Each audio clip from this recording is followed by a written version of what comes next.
is a story that we talked about yesterday. There were reports out that Duke had changed its mind about whether it would be under consideration. We were able to confirm those reports that after withdrawing from the ACC tournament due to positive COVID tests, that, look, if they were selected, they would still get in. What needs to be emphasized here in the furor yesterday, that's unlikely. It's really unlikely that Duke is going to be selected as a pure at large. Now, how far down the line might they be as a replacement team if you have teams that can't play in the tournament because of COVID issues? Now is what we were able to confirm yesterday is that Duke would be willing to do that under that situation. That's all that story was.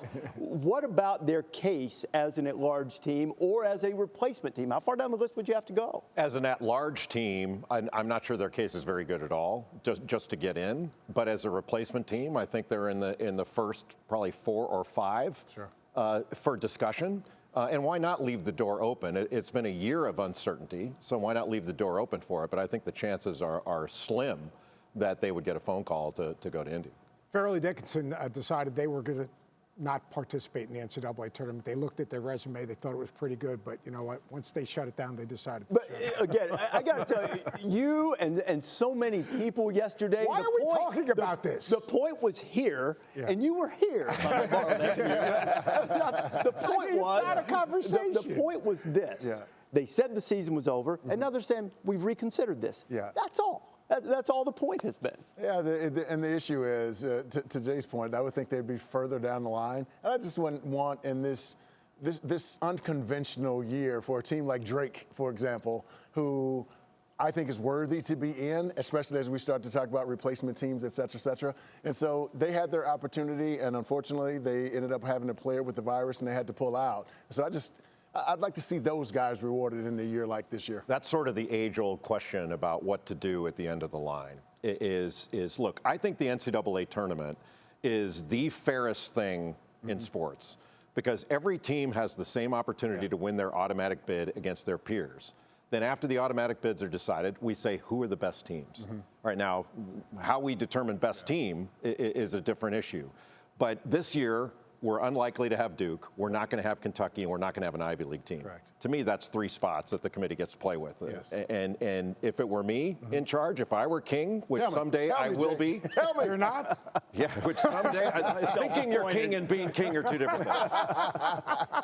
I would err on the side of a Drake or a Boise State or a team like that is otherwise qualified, but maybe you've got a middling major that you're saying, well, wait a minute, they've had more games against quality competition, won more games. So they've also lost more games against those quality competitions. So I would err toward a Drake, but I would only do it this year that way. Other than that, you got to go, this team's better, you got to put them in first. It's so difficult because like a team like Drake, I've got it right here. They've 23-4. 18 of those games are against quad 3 and 4. You look at a Utah State, they're 19-8. 15 of those games were against 3 and 4.